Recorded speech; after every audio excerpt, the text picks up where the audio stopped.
Update po sa aming alagang mga biik, mga ka-asenso. Ngayon po ay ika-31 days na po nila, July 26, 2024. Pinanganak po sila last June 25, 2024. Ito po ang aming paglilipatan bukas sa ika-32 days old po nila. Maaga po namin itong iwawalay dahil nga po inaaway na sila ng aming inahin. Ito po, pina-finishing ko po ulit ang nagpadagdag po ako ng kanilang pagkainan. At ito po ay 4 na pagkainan yung aking idinagdag dahil ang unang pinagawa po namin 8 lang po na pagkainan. So kukulangin po sa kanila dahil nasa 10 piglets po ngayon ang aming na produce. Nang nakaraan po kasi 8 lang po sila at 4 lang ang aming ginawang patining. At ngayon po 10 ang aming ipapatining at susubukan po namin na ipatining po namin ang 10 naming piglet. At ngayon po ililipat nga po namin ito bukas sa ika-32 days. Pasok naman po sila sa timbang ng dapat na paglipat sa kanila dahil ang timbang na by the book kung susundin po natin dapat nasa 5.5 kilos hanggang 8.8 kilos yung bawat piglets.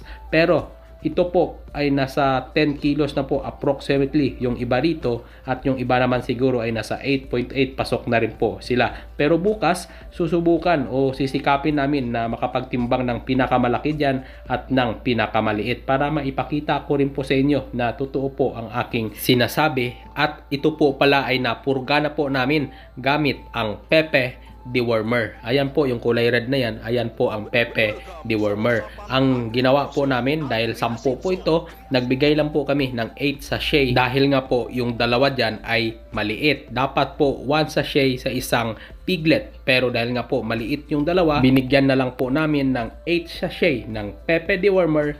Minix po namin sa kanilang pagkain na booster feeds. At bukas nga po 32 days, doon pa lang po kami magbibigay ng Sulfar QR. Dapat po ay 2 days mula nung magpurga ng Pepe dewormer saka po magbibigay ng Sulfar QR. Pero dahil nga na busy ang aking tiyahin, hindi po kami nakapagbigay agad. Kaya bukas sa araw ng pagwalay, doon pa lang po kami magbibigay ng Sulfar QR para po maiwasan na sila ay magkaroon ng coccidiosis or pagbabasa ng kanilang dumi para ma-prevent na po natin dahil nga po once na magbasa o magtae ang ating biik, mahihirapan pa po tayo na sila ay gagamutin. Once na tayo po ay nakapagbigay ng prevention, mas malaki po ang percentage na ito po ay naiiwasan ang mga dapat hindi mangyari sa kanila.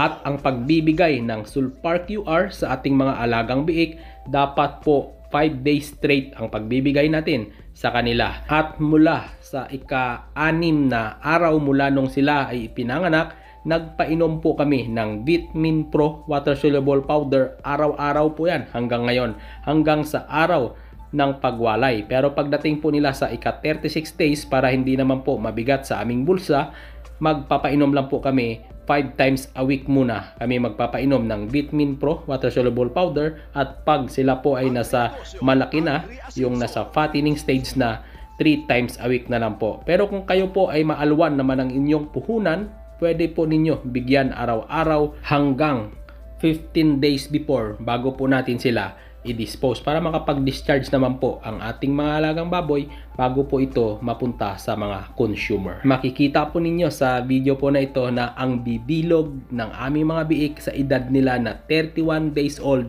mula nung sila ipinanganak dahil po yan sa Vitamin Pro Water Soluble Powder. Nakaubos na po pala ito ng 10 pack ng booster feeds. Hanggang dito na lang po. Abangan nyo po bukas.